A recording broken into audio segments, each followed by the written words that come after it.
Welcome to Section 5 of the MLA Works Cited Page Basics Workshop. In this section, we will focus on citing websites and web pages on the Works Cited page. We'll be looking at our old friend, the MLA container system again. Before we dive into the citation format, let's talk a bit about why we cite websites and web pages. As a review, we use citation as a means of directing readers to the material we cite in our research essays.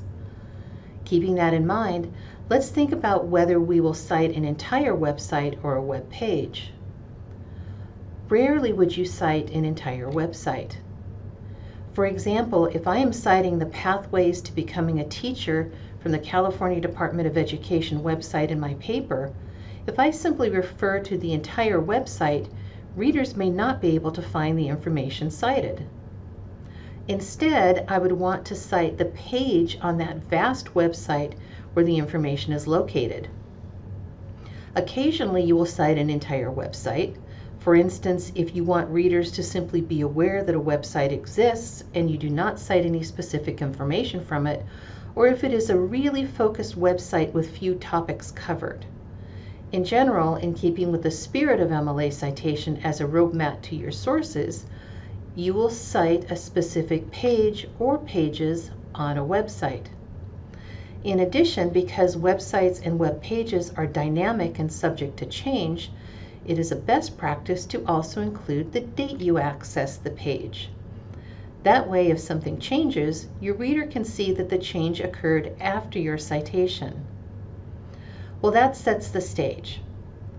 Let's take a look at what the OWL at Purdue suggests to collect from a website or web page to prepare for the citation. Remember, not every website or web page will have all of the suggested information, so gather what you can. First, locate the author or editor if available. Many web pages will not have a stated author. Next, the title of the web page in quotation marks. After that, the title of the website in italics, followed by a comma. Next comes the publication date, followed by a comma.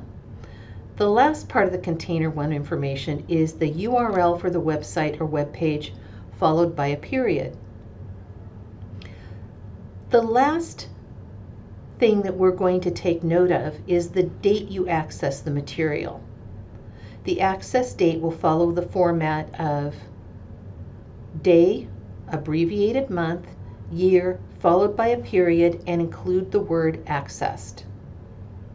Let's see what that looks like on the MLA Works Cited format. We have an author, title of source, check.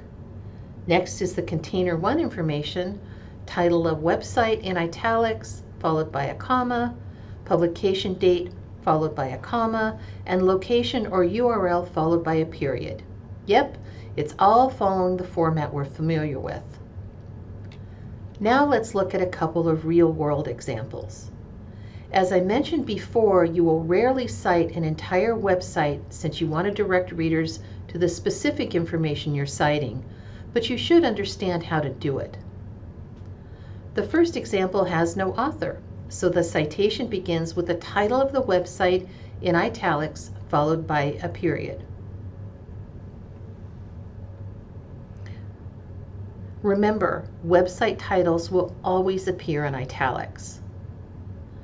Following the website is the publisher Smithsonian, followed by a comma, the publication date of 2012, followed by a comma, and the URL followed by a period.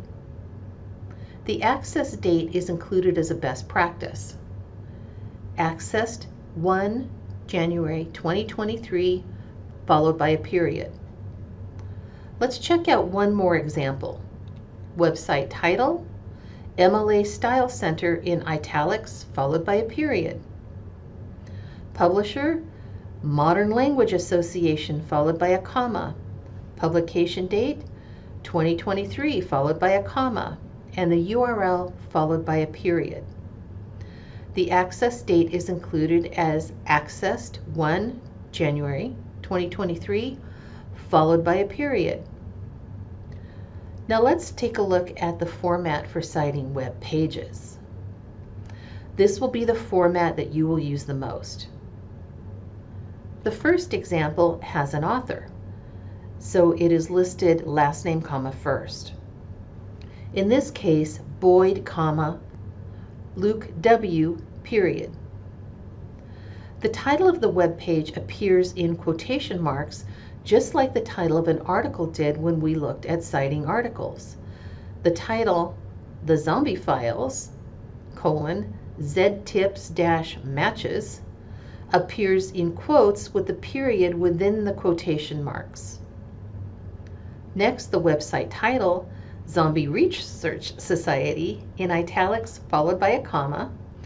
The publication date of 5 December 2018 followed by a comma, and the URL followed by a period. I included accessed 1 January 2023 followed by a period as a best practice. The next example does not have an author, so it begins with the web page title as the title of source in quotation marks, Zombie. Remember, the period goes inside the quotation marks. Next is the title of the website, which is the title of the container. In this case, it is Wikipedia, the free encyclopedia, in italics followed by a comma. Then the publication or revision date, 10 March 2023, followed by a comma. The URL is followed by a period. I included access 1 April 2023, followed by a period as a best practice. Some points to remember. Entire websites are only cited rarely. Instead, you will cite the specific web page or pages in order to direct your reader right to the information you're using. You should be fairly comfortable citing websites and web pages. They follow the same basic format we've been using. When you feel ready, please take the quiz.